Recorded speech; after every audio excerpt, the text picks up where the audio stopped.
Chag Sameach, Modim Simcha, chacun de vous. On est en plein dans la fête de Sukkot.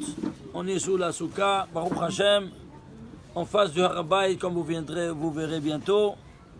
Amen. On n'a pas besoin d'écrire ici Mizrach, on est en direct. Et vous êtes en direct avec moi. Où ça? Avec le Bet Amikdash. Regardez ici. Qu'est-ce que c'est que la Souka? Nous disent nos pères. Souka, les lettres centrales, ça vaut 26, qui correspond au tétragramme divin Yud Ke Vav Ke écrit.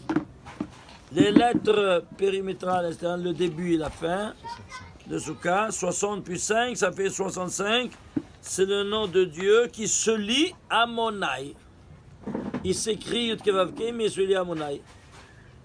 En Kabbale, ça s'appelle le papa, ça s'appelle la maman. Alors, si le milieu c'est le papa et autour c'est la maman, voilà donc que ce scénario va se retrouver où ça? Le jour de la Hatuna du Hatan. Le jour du mariage, on va placer le Hatan au centre et la femme, elle va lui tourner, la future femme, elle va lui retourner 7 fois autour. Parce que elle, c'est le Or Makif, la lumière environnante de l'homme. Alors, si c'est ainsi, alors pourquoi ils sont mariés? Pour faire venir au monde Les enfants. des enfants. D'ailleurs, la première mitzvah de la Torah, c'est Pero Uvu. Pero Uvu, c'est multipliez-vous. Alors, tu multiplies 26 par 65. Combien ça te fait? 1690. Bon, et alors? Vous savez que d'où a commencé, pourquoi on est à Sukkot? Tout a commencé à Tisha B'Av. Tisha B'Av, on a eu la destruction du sanctuaire. Ba'avonetun Arabim. Et alors? Eh bien, il y a eu un guet entre le ciel et la terre, entre Akadosh Baruch Hu et Am Israël. Mamash, un divorce. Alors, à ce divorce-là, qu'est-ce qui se passe? Eh bien, on est en Shiva. On a perdu le mari. On a perdu la Kala. On est en Shiva. Combien de jours? 7 jours, le Shiva. Le 7e jour, tu te lèves. Quel jour c'est? 9, 10, 11, 12, 13, 14, 15, c'est le 7e jour. 15, c'est tout Béav. Tout Béav. Alors, on veut reprendre, on se lève, et on veut reprendre de nouveau. Qui en a divorcé? Dieu nous dit, une condition s'impose. Laquelle? Eh bien, que tu reprennes ma Torah. Alors, c'est pour ça qu'on a fixé que ce jour-là, il est Yom Shekulo Torah. C'est le jour dans toute l'année qu'on étudie toute la journée Torah, tout en Israël. Donc, c'est devenu un Yom Tov. Et c'est pour ça qu'on fait les Chatonot en ce jour-là, on fait toutes sortes d'études. Partout en Israël, c'est reconnu. On se dédie entièrement à l'étude de toute la journée, sans arrêt. Il y a à chaque heure, dans chaque synagogue, un rabbin qui fait un cours, une conférence. À tour de rôle, comme ça, du matin, tout de suite après la prière jusqu'au soir, on mange là-bas et tout. Comme ça, chaque synagogue ici en Israël, elle fait.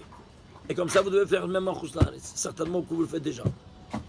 Alors, qu'est-ce qui se passe? Eh bien, on reprend maintenant, quoi donc? De vouloir se remarier avec la Shekhinah. Ah, mais si tu dois te remarier avec la Shekhinah, tu fais des fiançailles avant. Évidemment, tu dois te préparer. Une repréparation. Combien tu dois te préparer? 60 jours. C'est pour ça qu'entre les fiançailles et le mariage, 60 jours. Pourquoi 60 jours? Parce que dans le récit de la création universelle des 7 jours, le récit de la Genèse, de Bereshit jusqu'à la dernier mot du Shabbat, récit des 7 jours, il y a 1815 lettres qui ont été utilisées. Et une lettre n'a jamais été utilisée. Laquelle est-elle? Sa mère. Il y a une autre défaillance, qui est le nom de Dieu de miséricorde, Yud Ke Vav Ke, il n'a jamais été utilisé. Alors il y a deux défaillances. Sa mère vaut 60 et Yud Ke Vav Ke vaut 26. Ça fait combien? 86. Combien c'est? C'est Elohim, c'est rigueur. Il y a la rigueur. Sans la présence divine et sans le Samer. Alors, cette rigueur, oui. Eh bien, en bas, hein, c'est le mal, la rigueur. En haut, c'est rigueur, mais en bas, c'est le mal. Et il sera représenté par qui? Par l'ange de la mort. Comment il s'appelle? Samer même. L'initiale, toujours Samer. C'est le nom de l'ange de la mort. Donc, on devra lui donner un knockout. Comment? Lui, il apporte la mort. Alors, moi, j'apporte la vie. Comment? Avec le mariage. Alors, 60 jours, je prends pour neutraliser le Samer, l'initiale du nom de l'ange de la mort. C'est que là, il ne faut pas tarder. Quand on fait les fiançailles, tout de suite après, 60 jours après. En 60 jours, compte 60 jours, de 15 Av, 15 Tishrei, 15 Elul, 15 Tishrei. 15 Tishrei, c'est quoi? Sukkot, voilà la choupa. Ça, c'est la choupa. C'est clair? Alors maintenant, qu'est-ce qu'on va faire? Eh bien, il y a Sheva Brachot. Oui, Sheva Brachot. Alors, qu'est-ce qu'on va faire? On va prendre... Oh, pardon. On va prendre... Donne-moi un verre quelconque. Allez, n'importe, allez. On va prendre le verre. On va faire Sheva Brachot. Alors, Mesouman, le Baracha Rishona, il est invité, le premier invité d'honneur à faire la Baracha Rishona. C'est qui? Abraham Avinu. Alors lui, toute la journée, il fait la bracha.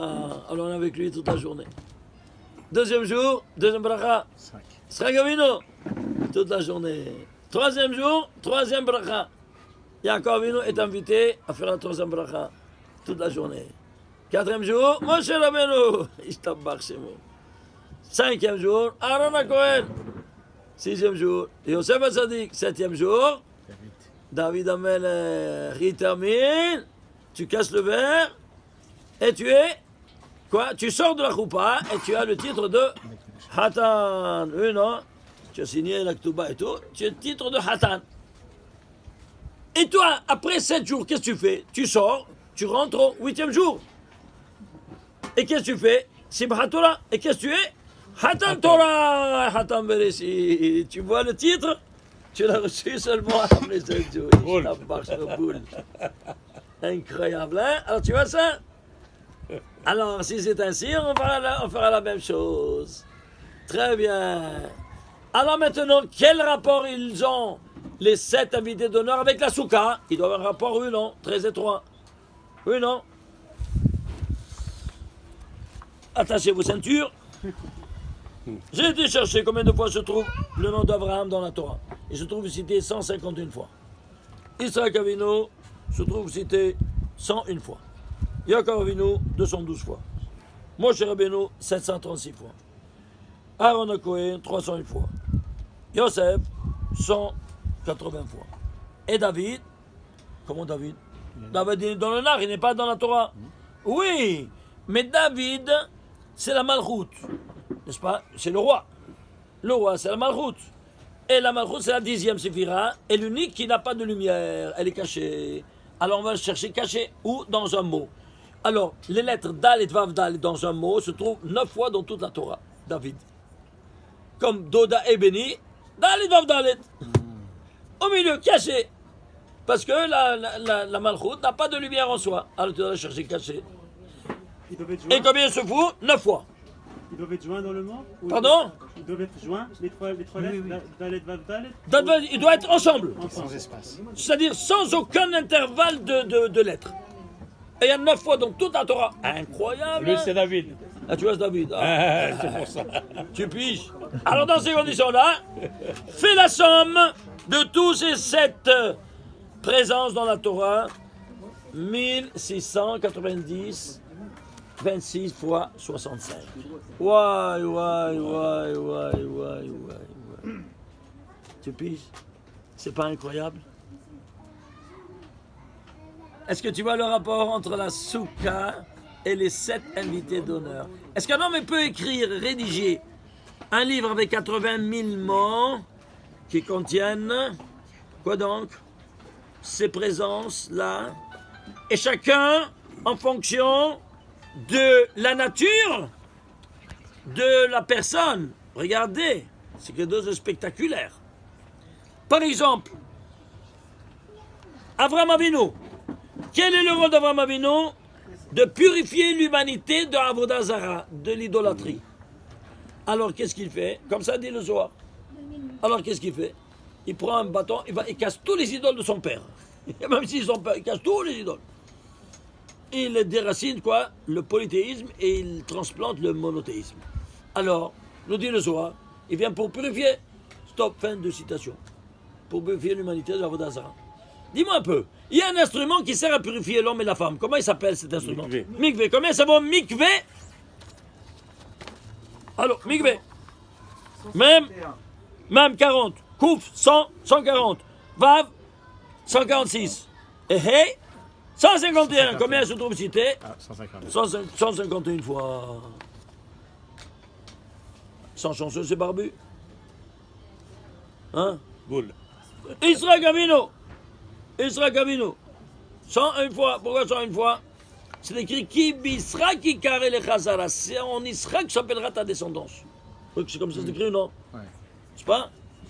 Alors, Israël. Combien se trouve ici? 101 fois. Pourquoi 101 fois?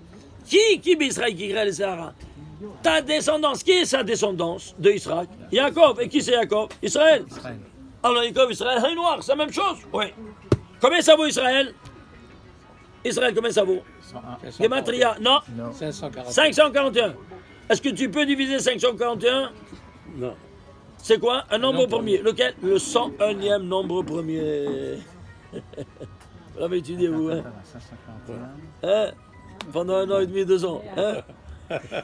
Ils ont étudié à Montréal pendant tous les livres. Ils ont fait ça systématiquement. Ashelechem. Est-ce que tu vois ça? Yaakov Avinu. Il est aujourd'hui, et quoi? Il est le Gilgul de Nishmat Adam Arishon. Adam Arishon, il a été chassé du Gan. Et lui, il va réintégrer ses enfants dans le Gan. C'est pour ça que 212 fois, ce n'est autre que 4 fois 53. 53, c'est un nombre premier. Pourquoi 4?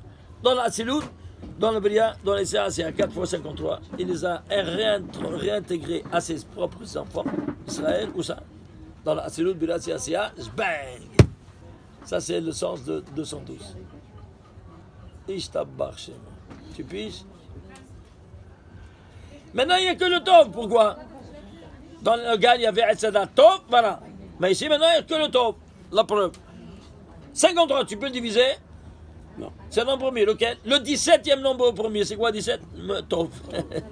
4 fois Tov. Il n'y a que Tov. Il n'y a plus Tov, voilà. C'est clair ou pas? Moshe Rabbeinu, ben lui, il faisait fuir l'ange de la mort. Parce que là, quand il est monté, il nous apportait les 10 commandements. Alors, chaque ange venait lui dire ses lettres créditentielles, ce qui le faisait fuir. Son point faible. L'ange de la mort, il est venu et a dit, ce qui me fait fuir, il a dévoilé, c'est quoi? C'est les Ketoret. Les Ketoret, ouais. Ils les ont dit en bas, quand il y avait la Magéfa, il a fait les Ketoret, et bang, ça s'est arrêté, il a mis knock-out l'ange de la mort, il s'est enfui. Alors, si c'est ainsi, 736 fois le mot Moshe dans toute la Torah. Pourquoi 736? C'est 2 fois 368. C'est 736. C'est quoi 368? Le nombre des manotes, des portions qu'on repartissait pendant toute l'année, les Ketoret. 365, et à Kippour, on faisait 3 fois. Pas chaque jour, on faisait. Pourquoi 2 fois 368? Parce qu'on faisait le matin et le soir. À 2 reprises. 2 fois les Ketoret. Alors, si c'est ainsi, il va nous délivrer de celui-là. C'est pour ça que tu vois ici 368, il est divisé par 2. C'est quoi? Par 184. C'est des 4 fois 184. C'est quoi 184? Je ne sais pas. Traduisez en lettres 184. 100, pouf, 80, pay, 4 dalet, mets-les ensemble. Pagode, ifkod, qui va dire ce mot-clé? C'est lui le sauveur, votre sauveur. Comme ça nous dit Yosef avant de mourir. Et qui a été le sauveur d'Israël d'Égypte? Moshe Rabbeinu. Je t'embarque, c'est bon. 4 fois pour les 4 mondes. Il les a fait sortir et les a introduits dans les 4 mondes. Incroyable ou pas? Est-ce que tu vois chacun, une fois de plus, tout s'écroule. Tout ce système s'écroule. Et tout ce langage s'écroule. Tout langage super caché. Aaron Cohen, qu'est-ce qu'il avait comme monopole? L'allumage de la menorah. Il n'y a que personne ne pouvait allumer la menorah, ce n'est que lui, pendant toute sa vie. Pourquoi? Parce qu'il s'identifiait à Botsina Kadisha à la menorah. Alors, si c'est ainsi, combien ça vaut menorah? Même 40, non 50, 26, ça fait 96, reste 200, 296, et hey, 300. Combien de fois il se trouve? 301. Ah, peut-être ils sont chanceux, ces barbus. Alors j'ai pris quoi? J'ai pris ici menorah malé en entier, c'est-à-dire avec la dimension cachée. Menorah même en entier, Noun en entier, Vav en entier, Resh en entier et He en entier. Total 733. Eh bien, tu as pris menorah en entier. Prends aussi Aaron en entier, celui qui l'allume. Aaron en entier, 733. Ils sont chanceux, c'est barbu une deuxième fois. Ah, là, ce n'est trop, hein? Trop, c'est trop. Alors là, je défie n'importe quel scientifique à me dire que ça, c'est le jeu du hasard. Ou un heureux concours de circonstances statistiques. C'est clair? Alors, ceci étant dit, qu'est-ce qu'on a? Il y a une autre composante qui rentre en jeu. Comment il allumait la menorah? 5 lumières, il s'arrêtait, il faisait les kétoret, les 11 en sens, et puis ils allumaient les 2 autres lumières. Vous savez ça ou pas? Ils jumelaient la menorah avec les kétoret ensemble, au milieu. Il arrêtait. Après 5, il arrêtait, il faisait les kétoret, et après il terminait les 2. Famous, pourquoi ça? Ah, il y a des secrets énormes, je ne peux pas rentrer dans cette thématique. Un tout petit peu, mais à peine un tout petit peu. Regardez. À peine un petit doigt. On sait que les kétoret font fuir l'ange de la mort. Comment il s'appelle? Samer Mem Aleph Lamed. On ne doit pas lire, sinon il vient. C'est pour ça qu'on lit les lettres séparément. Combien ça vaut? Son nom? 131. Vous entendez? Qui le fait fuir? Les 11 en sens. Combien c'est 11 en hébreu? Yod, Aleph. Oui, non? Écrivez Yod en entier, c'est 20. Et Aleph en entier, c'est 111. Total, 131. 131, 131. Tu vois ça? Je bang le knockout total. Tu vois ça? Sans chanson, c'est barbu? Oui, mais une minute. Quel rapport il a maintenant 131 avec Aaron ou avec la menorah? 131. On a dit qu'ici, il se dévoile être menorah et Aaron, le même ordre d'idée, 733. 733, je le prends en considération. Est-ce que je peux diviser 733? Non, c'est quoi? Un nombre premier. Lequel? 131. Le 131e nombre premier. Why. Est-ce que tu piges? 131. Dis-moi. Ils sont archi super sensueux, ces barbus. Est-ce que vous voyez cette dimension-là? Autrement dit, l'étude du sod, qu'est-ce qu'elle fait? Le pshat, c'est quoi? C'est un habit, une masecha, un masque que tu dois enlever. De toutes ces histoires mignonnes, belles, que tu veux, ouais, mais c'est pas, c'est un masque. Je veux savoir le fond de ça. Qu'est-ce que tu fais? Tu rentres dans le sod. Qu'est-ce que c'est le sod? La gematria. C'est le chiffre qui est plus élevé de l'histoire qu'on est en train de dérouler. Voilà, vous voyez, ces chiffres-là, ces valeurs numériques. Vous comprenez comment ça fonctionne? Et quand on dit, par exemple, l'ange de la mort qui vaut 131, c'est pas pour rien. Pourquoi? Parce qu'il prend l'ange de la mort, c'est maximum 100. 100, mais une mesure exacte, c'est rigueur. Et qui c'est la rigueur? C'est lui. C'est la rigueur. Alors 100, c'est rigueur. Toi, tu n'es pas dans la rigueur, tu es au-dessus de la rigueur. C'est pour ça que toi, tu es le 101e nombre premier. 101e nombre premier, c'est 541, c'est Israël. Tu es au-delà de tout mazal, au-delà de toute rigueur. Tu viens de la miséricorde. C'est pour ça que toi, tu es 101. 101e nombre premier, 541, c'est Israël. T'as compris? Alors, ceci étant dit, 100, il ne peut pas vivre s'il ne prend pas sa sève vitale de la sainteté. Alors il doit prendre sa sève vitale du nom de Dieu Aleph Lamed. Tu vois Aleph Lamed? Tu vois la main? Sans cela, il n'a pas de vitalité. Alors c'est pour ça que il vaut combien? 131. Vous avez compris maintenant? Vous voyez comment chaque chose, il a un point d'appui à la sainteté. Sans la sainteté, même un shaker, le mensonge, ne peut pas tenir s'il n'a pas une étincelle de vérité. Tu comprends? Il ne peut pas tenir. Tu ne peux pas dire des choses des inanités. Oui. Pour te faire croire, tu dis un mensonge, mais avec quelque chose de vrai. Ah ben c'est quelque chose de vrai là. Tiens le mensonge. Mais il a les jambes courtes. Parce que tôt ou tard, il se casse la gueule. C'est clair ou pas maintenant? Voilà comment ça fonctionne. Ça c'est un principe fondamental. Chacun, il est gâche, mais il ne peut pas survivre si tu ne lui donnes pas, toi, cette sève vitale. Pourquoi cette vitale c'est caractérisé par Aleph Lamed? Parce que Aleph Lamed, c'est le premier des 13 attributs de miséricorde. Kael Rachom Veranu Enarvam Chesed Emet.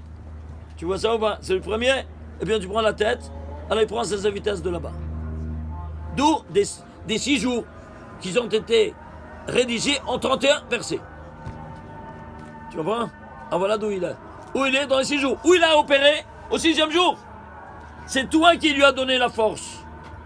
Tu comprends? Parce que c'est toi que tu as transgressé la parole divine au 6e jour. Alors tu lui as donné tous ces 31 versets. Maintenant il est le patron. Alors pendant les 6 jours, c'est la rigueur. Le 7e jour, c'est Rahamim, c'est Kolo Shabbat. Là, il n'a pas d'emprise. Tu comprends ça ou pas? Voilà, ça c'est fondamental. C'est pour ça que, après la Shkia, il faut faire très attention. Tu rentres dans son domaine. Ça c'est l'horizon et ça c'est le soleil. Il passe l'horizon. Tu rentres dans le domaine de sa mère même, de l'ange de la mort. Alors c'est pour ça que tu n'as pas eu à voir ni talit, ni tfilin, ni dire tehilim, ni faire tzedaka jusqu'à Hatzot. Tu rentres dans son domaine. Et pourquoi? Parce que si tu veux mettre les talit et tfilin, il y a seulement un seul jour dans toute l'année que tu mets le talit. Yom Kippour le soir parce qu'il n'est pas présent. La preuve, Has-Satan, la guématrie de Has-Satan, le Satan, c'est 364. C'est-à-dire un jour dans l'année, il n'est pas présent. Alors tu mets le talit de soir. Mais à Motsei Kippour, dès que ça rentre Motsei Kippour, c'est-à-dire tu as fait Neila, sonner le chauffard, c'est terminé. Tu commences pas vite si tu as encore le talit. Faites attention. Si là vous avez le talit, c'est votre premier avéra de l'année. Tu lui donnes de l'oxygène, l'essence pour qu'il va prendre de là pour venir t'attaquer. Est-ce que vous avez ça ou pas? Et tout le monde reste avec le Et tout le monde reste avec le talit. Parce qu'il n'a pas étudié le sol. Ah, ils se mettent en danger, ils font la première avéra. Alors il ne te tourne pas s'il vient t'attaquer après. Pourquoi? Parce que tu es resté avec le talit. Et si le chazan il est avec le talit, tu descends le chazan. Il n'a pas le droit, il doit être agréé à l'unanimité de toute l'assemblée. Et s'il y a un qui dit, moi je ne veux pas celui-là, eh bien on le descend. Alors moi je dis, moi je ne veux pas avec le talit. Alors tu vas avec le talit, tu es welcome. Non, alors descends. C'est clair ou pas? Sinon, tu fais trébucher toute la communauté est wanted parce qu'ils ont élu le Hazan à mettre le talit même, hein, Motsei Yom Kippour. Est-ce que vous savez ça ou pas? Et Talit Katan, ça va? Talit Katan, on ne le voit pas, il est intérieur. Ça c'est Mechinat Ibour. Talit Gadol, c'est autre chose. C'est clair ou pas? C'est une chose fondamentale. Alors c'est pour ça que de coucher du soleil jusqu'à Hatzot, même pas Fonet Tzedaka, même pas dire Tehillim, tout ça, ça va chez lui. Parce que toi, tu sais, tout ça, ce sont des armes pour, tu lui donnes jbeng, tu lui donnes des box, et tu le neutralises.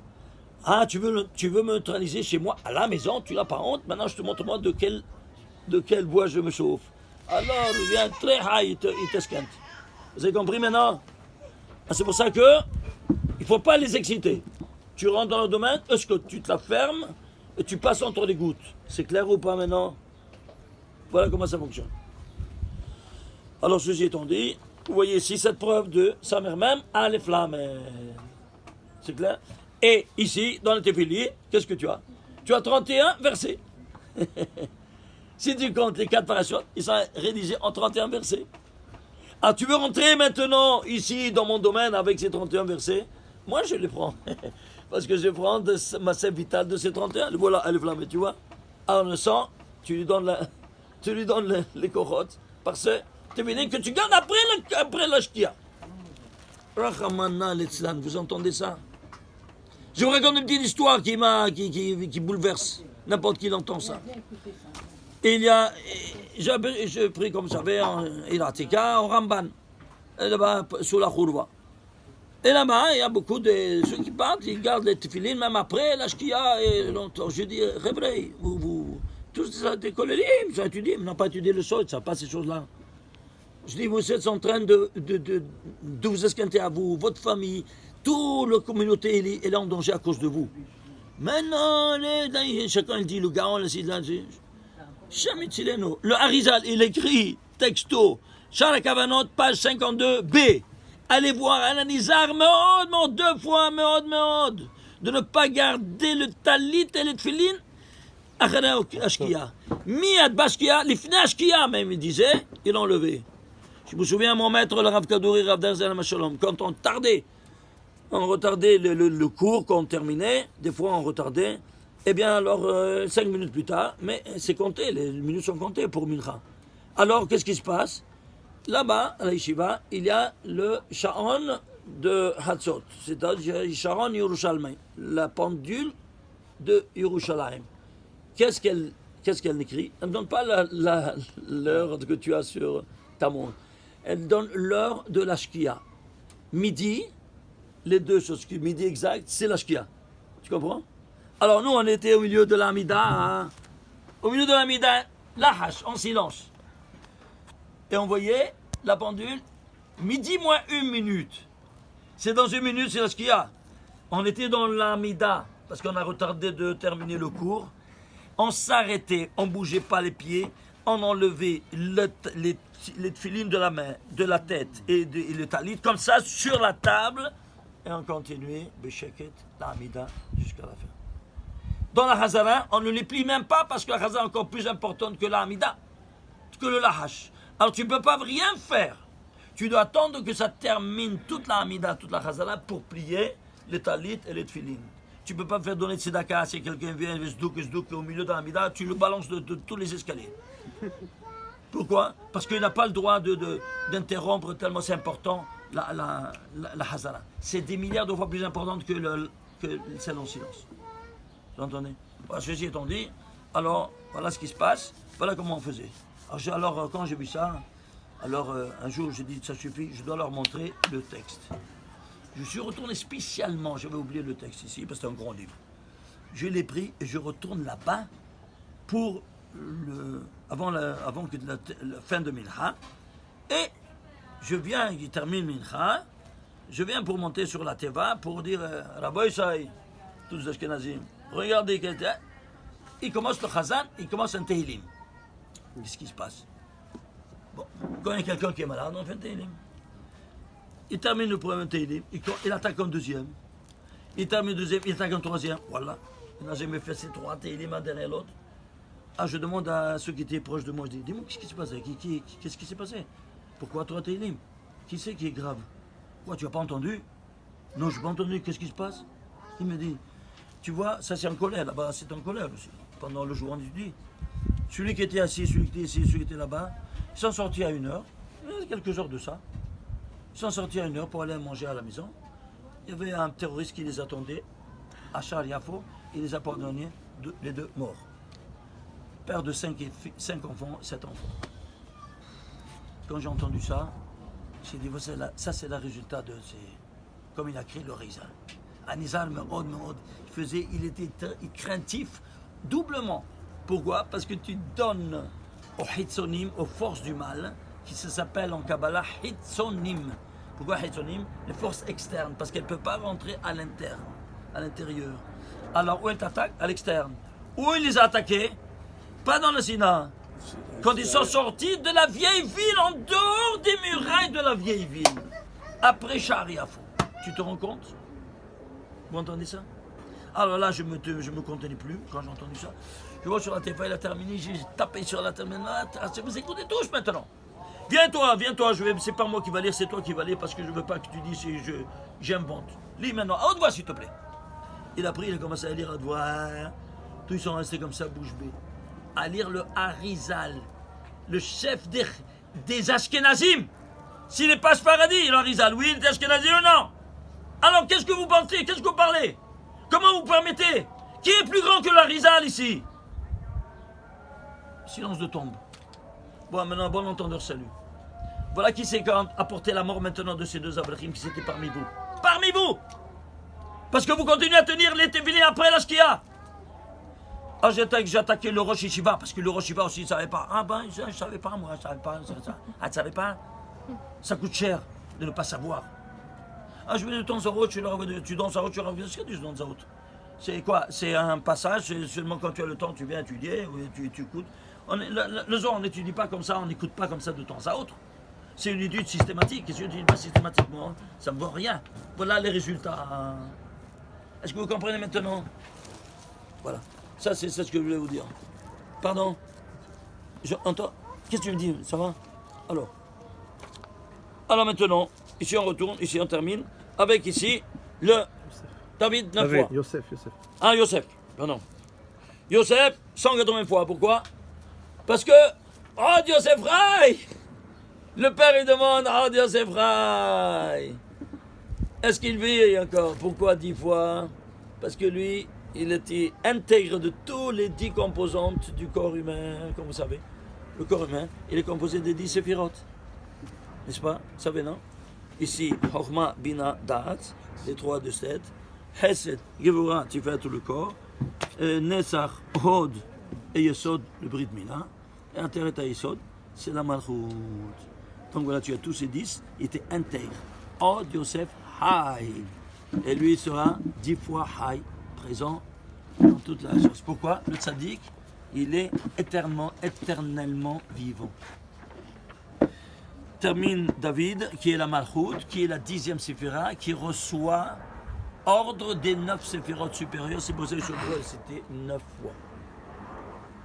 Est-ce qu'un homme il peut rédiger tout ça en clé de Kabbalah, selon la signification de chaque rôle de chacun, n'est-ce pas? Et qu'il y a un pas plus de moins, un plus de moins de plus, hein, tout s'écroule. Vous voyez quelle dimension incroyable? Ça, c'est la Souka. Vous avez des questions? Oui, vas-y. Vous pouvez reprendre ce que vous avez dit au tout début sur le 15 Av, j'ai pas fini. Sur le 15 Av. C'est du 15 Av, c'était le deuil. Et tu as 60 jours, on a dit? Tu dois faire 60 jours. Le deuil, c'est le 9. Le 9, mais tu te lèves quand? Tu fais 7 jours de Shiva. Ouais. Tu tiens le deuil jusqu'au 15? Au 15, on se lève, et bien sûr, tu refais les fiançailles. 60 jours après le mariage. 60 jours après les fiançailles, tu te maries. Et c'est la choupa, la souka. C'est Pourquoi clair? la fin des Shiva, pourquoi c'est un fiançailles? La fin des Shiva, parce que c'est le premier jour, je veux reprendre ma femme que j'ai divorcée, La Shrina. la Shekhinah. C'est pas un fiançailles. Mais dis-moi,